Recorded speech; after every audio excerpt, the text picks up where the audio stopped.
नमस्कार, आपके साथ में हूं रुमाना अलवी और आप सभी दर्शकों का आपके अपने मनपसंद अन्नदाता कार्यक्रम में स्वागत करती हूं। आज का उपभोक्ता जैविक उत्पादों की मांग कर रहा है क्योंकि दिनों दिन खेती में रसायनों का अधिक इस्तेमाल होने से उत्पादित फल, सब्जियां और अनाजों में रसायनों का असर देखा जा रहा है, जिनका सेवन करने से सेहत पर बुरा असर पड़ता है और लोग घातक बीमारियों की चपेट में आ रहे हैं। इसलिए किसान जैविक खेती की ओर आगे बढ़ें, जिससे मानव स्वास्थ्य तो अच्छा रहेगा, साथ ही मिट्टी का स्वास्थ्य भी अच्छा रहेगा। तो जैविक खेती पर तकनीकी जानकारी दे रहे हैं कृषि विज्ञान केंद्र टांगरेडा, जिला जयपुर के फार्म मैनेजर राकेश शर्मा।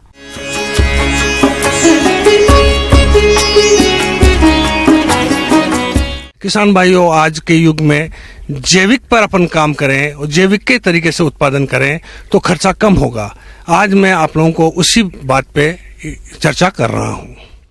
किसान भाइयों, जैविक खेती देशी खेती का उन्नत तरीका है। इसमें रासायनिक खाद, कीटनाशकों, वृद्धि नियंत्रकों का उपयोग नहीं करके खेत में गोबर की खाद, कंपोस्ट, वर्मी कंपोस्ट, जीवाणु खाद, फसल अवशेष, फसल चक्र एवं प्रकृति में उपलब्ध खनिज जैसे रॉक फॉस्फेट, जिप्सम आदि द्वारा पौधों को पोषक तत्व दिए जाते हैं। फसल को प्रकृति में उपलब्ध मित्र कीड़ों, जीवाणुओं एवं जैविक कीटनाशकों द्वारा हानिकारक कीड़ों एवं बीमारियों से बचाया जाता है। अतः ये बोल सकते हैं कि जैविक खेती कुछ भी नहीं है, बल्कि उत्पादन की एक वैकल्पिक प्रणाली है, जिसमें किसी प्रकार से कृषि, बागवानी, पशु व मत्स्य उत्पादन प्रणाली में कोई भी रासायनिक उर्वरक, रोग एवं कीटनाशक या कोई भी नकली या बनावटी उत्पाद, वृद्धि नियामक तथा शक्तिवर्धक उत्पाद आदि संसाधनों के प्रयोग के बिना जीवित मृदा को बिना नुकसान पहुंचाए खेती करते हैं। ये कार्य नया नहीं है, बल्कि पूर्व में हमारे पूर्वज इस प्रकार की खेती करते थे। आज भी जैविक पद्धति द्वारा देश में बहुत सी अलग अलग परिस्थितियों, जहां सामाजिक उत्थान नहीं हुआ है, पिछड़े, पहाड़ी, घाटी तथा आदिवासी वाले क्षेत्र आदि में अपनाई जा रही है, तथा वे लघु व सीमांत किसान जो रासायनिक लागत पर लगने वाले खर्च को वहन करने में असमर्थ है, वे भी इस विधि से ही खेती करते हैं। जैविक खाद के प्रमुख स्रोत। कार्बनिक जैविक खाद स्थानीय स्तर पर उपलब्ध पौधों व जानवरों के मल मूत्र व अवशेष से तैयार किया जाता है। इनमें मुख्य रूप से गोबर की सड़ी हुई कंपोस्ट, केचुए की खाद, नैडप कंपोस्ट, हरी खाद, विभिन्न प्रकार की जालियां, जैव उर्वरक, चीनी मिल से निकली प्रेस मड, सीवेज से निकला उपचारित स्लज, गलीचा बुनाई के बाद बचा कतरन, बायोडायनेमिक उत्पाद, ऋषि खेती, अग्निहोत्र इत्यादि हैं। इनके साथ साथ इनके निर्माण की स्थानीय स्तर पर जानकारी भी आवश्यक रूप से होनी चाहिए, ताकि कंपनियों द्वारा उत्पादित रासायनिक खाद उर्वरकों पर निर्भरता समाप्त हो सके। इसके कुछ मूलभूत सिद्धांत इस प्रकार हैं। गर्मी के दिनों में अप्रैल मई खेतों की गहरी जुताई अवश्य कर देनी चाहिए। विभिन्न सब्जी परिवार का फसल चक्र अपनाना चाहिए, ताकि उसमें लगने वाले कीट व रोग विशेष के जीवन चक्र को समाप्त किया जा सके। रोग एवं कीट अवरोधी मुक्त सब्जियों की किस्मों का चुनाव करना चाहिए, ताकि उनके नियंत्रण के लिए हानिकारक जहरीले रसायनों का प्रयोग ही न करना पड़े।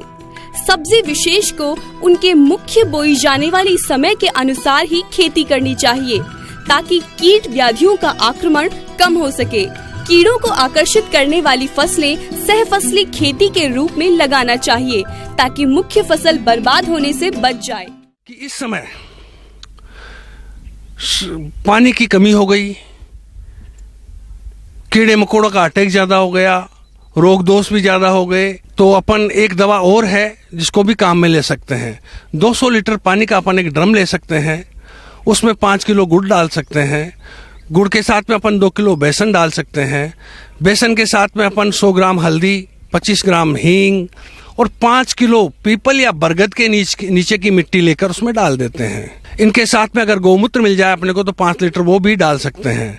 7 दिन तक इसको लगातार अपन हिलाते रहेंगे और 7 दिन के बाद में काम लेंगे तो ये फलदार पौधों में तो एक वरदान है। जिस पौधे की जड़ें नहीं चल रही हो उसमें अगर 1 लीटर ये डाल देते हैं तो उसकी पौधों की रिग्रोथ चालू हो जाती है, ऊपर फुटान भी चालू हो जाती है।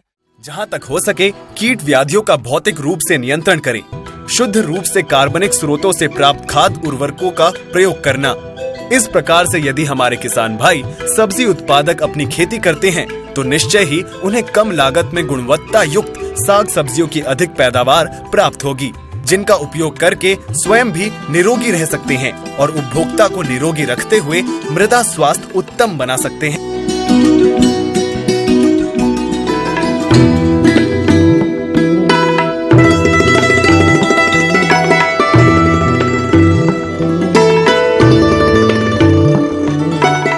आज के युग में अगर काश्तकार को अपनी आमदनी बढ़ानी है, अपनी आय को बढ़ाना है, तो इसी प्रकार की दवाओं को काम में लेंगे, जिससे मृदा का स्वास्थ्य, आदमी का खुद का स्वास्थ्य और फसलों का जो प्रोड्यूस पैदा हो रहा है वो भी शानदार उत्तम गुणवत्ता का पैदा होगा।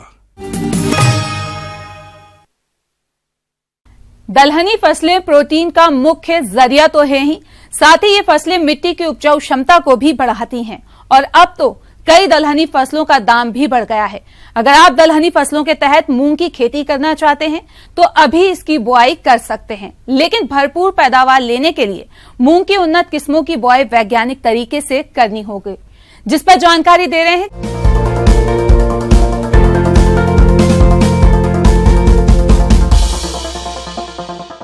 मूंग भारतवर्ष की महत्वपूर्ण दलहनी फसल है और जिन क्षेत्रों में सिंचाई की सुविधा नहीं है, इसका मतलब है असिंचित क्षेत्र है, जहाँ वर्षा आधारित खरीफ फसलों की खेती होती है, तो ऐसे भूमि में किसान भाई हमारा जो मूंग की खेती करके आमदनी बढ़ा सकते हैं। तो जब हम मूंग की खेती की बात करते हैं, सबसे पहले हमारे ध्यान में आता है कि हमको उन्नत प्रजाति मूंग की जो जिनकी अनुशंसा प्रदेश के लिए की गई हो उनका ही चयन करना चाहिए।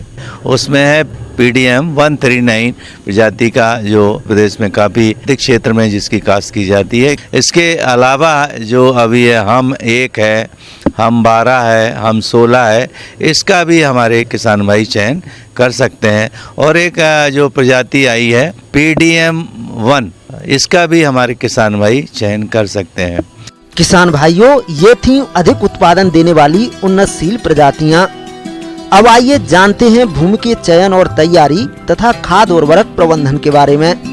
जितनी दलहनी फसलें होती हैं या तिलहनी फसलें होती हैं, यदि आप खरीफ मौसम में बो रहे हैं तो उसके लिए अच्छी जल निकास वाली भूमि का चयन करना चाहिए। ऐसी भूमि जो दोमट से भारी किस्म की हो, वो आपके दलहनी फसलों के लिए काश्त के लिए अच्छी पाई गई है। बाद आता है कि भूमि की तैयारी हम कैसे करें। इसके लिए तो आप 2 बार बखरनी करें कल्टीवेटर के माध्यम से और पुनः 2 बार डिस्क हैरो के माध्यम से चलावें, ताकि आपके जो ढेले हैं वो फूट के भुरभुरे हो जाएं। और इसके बाद पाटा मार दें ताकि जो भूमि की ऊपरी सतह है समतल हो जाए। और एक महत्वपूर्ण बात है कि हमको पोषण कैसे करना चाहिए मूंग की फसल को। तो हमेशा याद रखें 20 किलो नत्रजन आपका 40 से 50 किलोग्राम स्फुर और तथा 20 किलो पोटाश प्रति हेक्टर के हिसाब से आपको बोनी के समय कूड़ों में 20 से 2 से 3 सेंटीमीटर नीचे देना चाहिए, ताकि जब बीज अंकुरित होगा तो उसकी जड़ें सीधे आप जो उर्वरक डाले हैं उसके संपर्क में होगी और उनका अवशोषण अच्छे से होगा और जो फसली पौधे हैं उनकी बढ़वार और वृद्धि अच्छी होगी। किसान भाइयों, फसल से अच्छा उत्पादन मिले इसके लिए आप बीज की उचित मात्रा तथा बीजोपचार करते हुए वैज्ञानिक तकनीक से बुवाई कैसे करें, आइए जान लेते हैं। अब आता है बोनी प्रबंधन कैसे करें हमारे किसान भाई। इसमें सर्वप्रथम आता है कि बोनी कब करें। 15 जून से आपके 20-25 जुलाई तक इसकी बोनी कर सकते हैं किसान भाई। बीज दर आता है दूसरी बात बोनी प्रबंधन में, तो 15 से 20 किलो बीज प्रति हेक्टर के हिसाब से बोना चाहिए। और जो 20 से 25 किलो जो बीज है हमेशा उसको कतारों में बोना चाहिए और लाइन से लाइन की दूरी, एक कतार से दूसरे कतार की दूरी लगभग 30 सेंटीमीटर होना चाहिए। और पौधे से पौधे की दूरी लगभग 5 से 7.5 सेंटीमीटर होना चाहिए। तो इसका किसान भाई हमारे जरूर ध्यान दें। और जो बोनी की गहराई है बीज की 2 से 3 सेंटीमीटर होना चाहिए। अधिक गहराई पे आप ना बोएं, नहीं तो इसमें जो उगने की समस्या होती है खरीफ के मौसम में। इस चीज़ों का ध्यान रखें। लेकिन किसान भाई हमेशा याद रखें कि कोई भी दलहनी फसलें आप खरीफ मौसम में बोएं तो उसके लिए उनको बीज उपचार जरूर कर लें। आप कार्बनडाजिम जो फफूंदी नाशक है उसकी 1 ग्राम दवा प्रति किलो बीज के हिसाब से आप बीज उपचार कर लें। और इसके अलावा राइजोबियम जो कल्चर है तथा पीएसबी कल्चर से टीकाकरण मूंग में करना चाहिए। और 5 से 6 ग्राम कल्चर प्रति किलो बीज से के हिसाब से बीजोपचार कर लें। और इसी में पीएसबी कल्चर भी मिला लें 8 से 10 ग्राम प्रति किलो बीज के हिसाब से। तो आप देखेंगे जो पौधे हैं मूंग के, इनकी बढ़वार अच्छी होती है। खरीफ फसल में खरपतवारों के कारण अत्यधिक नुकसान होता है, तो आप इनका समय रहते नियंत्रण कैसे करें, आइए जान लेते हैं। अब अंतिम बात आती है कि आप देखे होंगे कि खरीफ के मौसम में जो नींदाओं की समस्या बहुत होती है, तो इसलिए मूंग की फसल की बोनी करने के बाद पेंडामेथिलीन जो दवा है 1 किलो प्रति हेक्टर के हिसाब से सक्रिय तत्व की मात्रा को 500 लीटर पानी में घोल बना लें और इसके बाद आप उसको भूमि के ऊपर छिड़क दें। और भूमि में छिड़कने के बाद लगभग 3 दिन खेत में नहीं घुसना चाहिए। इसका विशेष किसान भाई ध्यान रखें और आपकी जो फसल है मूंग की, उनकी बढ़वार और वृद्धि अच्छी होगी और अंत में आपको अधिक उपज प्राप्त होगी। अमरूद में लगने वाले कीटों में फल छेदक कीट फलों को काफी नुकसान पहुंचाता है और बरसात में इनका प्रकोप अधिक होता है। अगर आपने भी अमरूद के बाग लगा रखे हैं तो पहले से ही इनके नियंत्रण के लिए जरूरी उपाय अपनाएं, जिस पर तकनीकी सलाह दे रहे हैं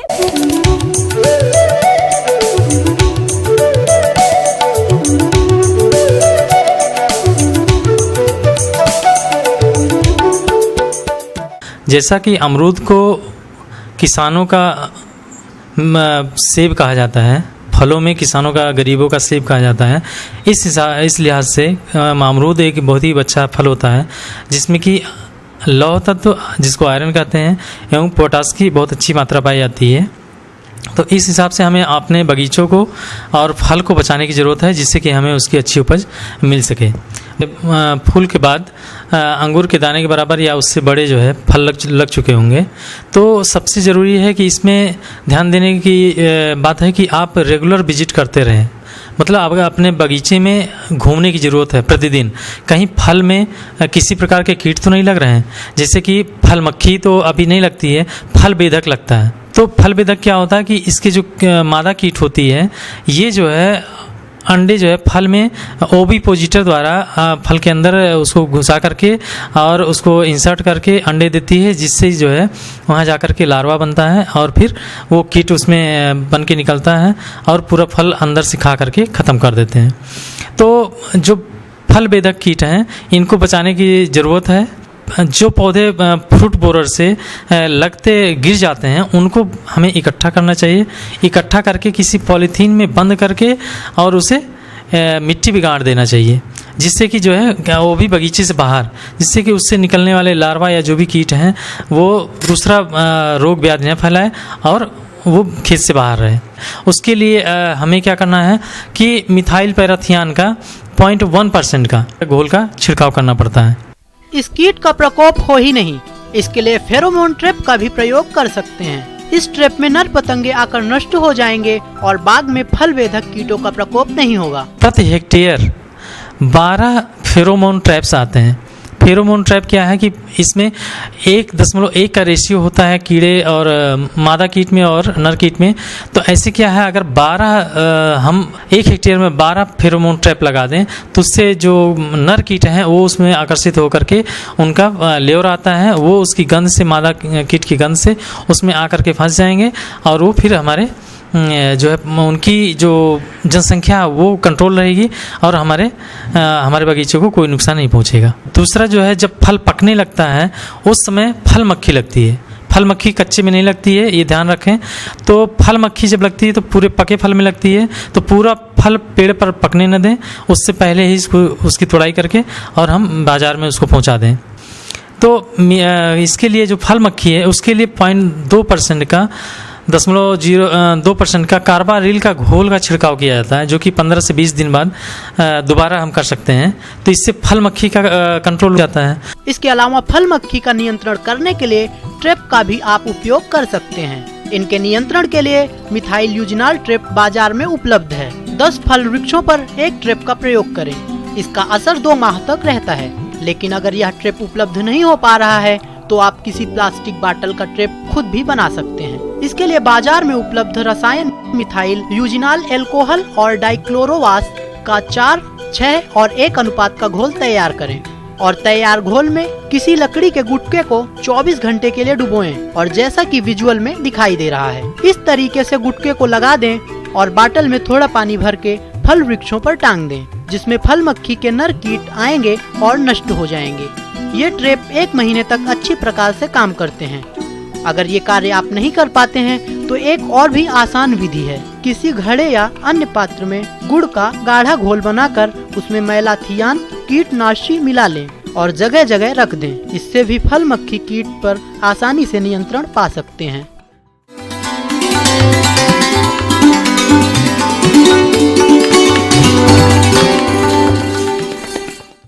जॉन डियर अन्नदाता हेल्पलाइन निशुल्क फोन संपर्क सेवा के माध्यम से आपके द्वारा पूछे गए प्रश्नों में से 1 या 2 महत्वपूर्ण प्रश्न हम अपने कार्यक्रम में शामिल करते हैं।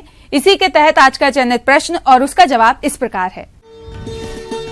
अन्नदाता निशुल्क फोन संपर्क सेवा के माध्यम से पूछे गए प्रश्नों में से आज हमने जिस प्रश्न को कार्यक्रम में शामिल किया है उसे पूछा है ग्राम चैनपुरा, जिला जयपुर के कृषक आदित्य नाथ ने। आप वर्षा जल संग्रहण के बारे में संपूर्ण जानकारी चाहते हैं तो आदित्यनाथ जी आपकी जानकारी हेतु प्रस्तुत है कार्यक्रम का यह अंश।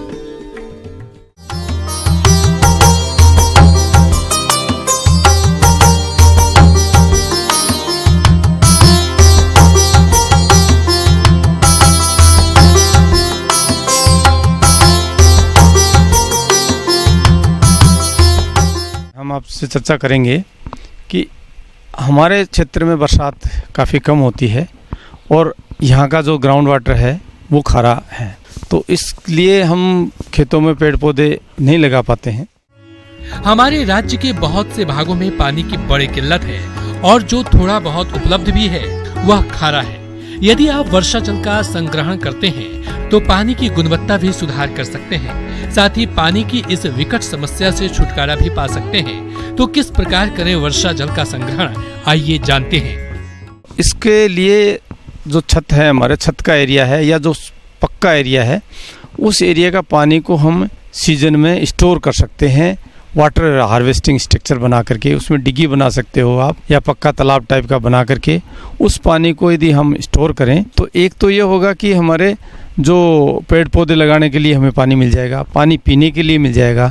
दूसरा, यदि जहाँ नहर का पानी भी आता है उस पानी को और दोनों पानी को मिक्स करके हम हमारे इरिगेशन सिंचाई के रूप में भी काम ले सकते हैं। कृषि अनुसंधान केंद्र पे जो हमारी जो बिल्डिंग है, उस बिल्डिंग का करीब करीब 2000 स्क्वायर मीटर एरिया है जिसका पक्का, जिसका पानी हम 2 डिग्गियों में स्टोर करते हैं। 2 डिग्गियाँ हमारे पास 40-40 लाख लीटर की डिग्गियाँ हैं। उन डिग्गियों में हम पानी इकट्ठा करते हैं और ये जो जितना भी बरसात का पानी होता है वो सारा का सारा चैनल्स के द्वारा हमारे डिग्गियों में इकट्ठा हो जाता है और उसको हम पानी इरिगेशन के रूप में भी काम में लेते हैं।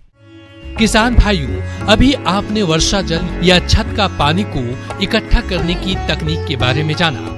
अब बात आती है कि संग्रहित पानी का उपयोग किस प्रकार करें और इसके फायदे क्या हैं। वो इस प्रकार से है।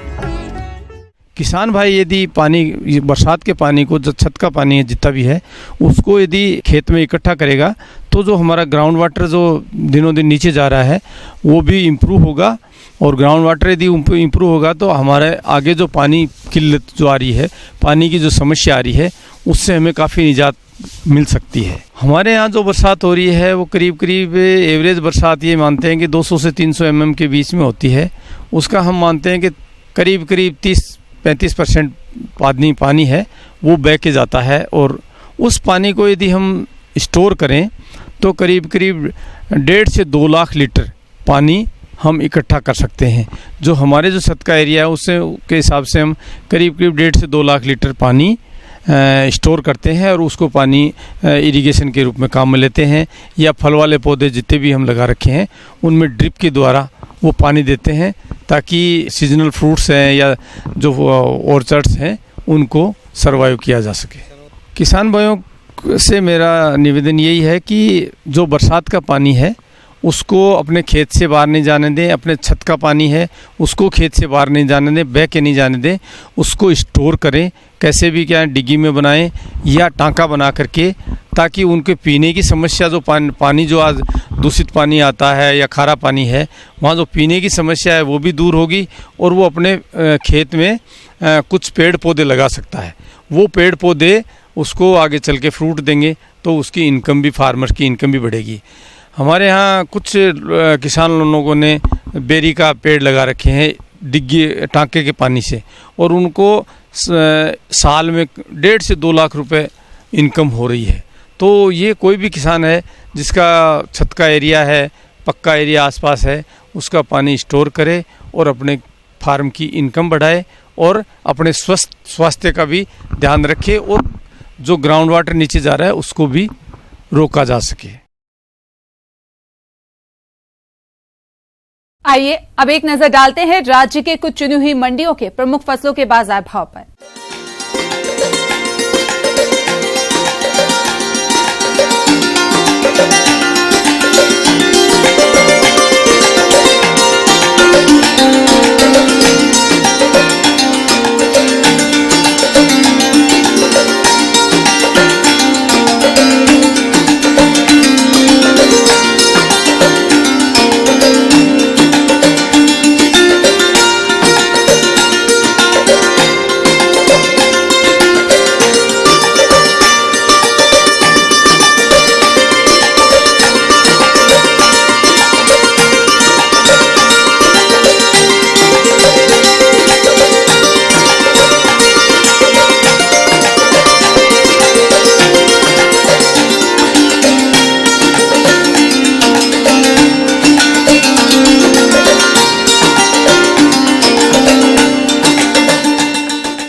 हम ये उम्मीद करते हैं कि आज का कार्यक्रम आप सभी दर्शकों के लिए उपयोगी रहा होगा।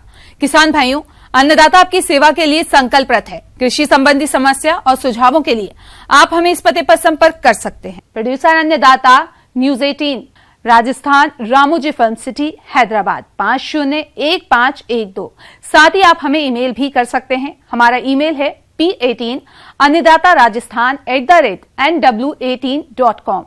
इसके अतिरिक्त आप हमें जॉन डियर निशुल्क हेल्पलाइन नंबर 180041922155 पर सोमवार से शनिवार सुबह 10 से शाम 4 बजे के बीच संपर्क भी कर सकते हैं। किसान भाइयों, अब समय हो रहा है आपसे विदा लेने का, तो हमारी अन्नदाता टीम को दीजिए इजाजत। कल फिर आपसे मुलाकात होगी कृषि संबंधित कुछ और महत्वपूर्ण जानकारियों के साथ। नमस्कार।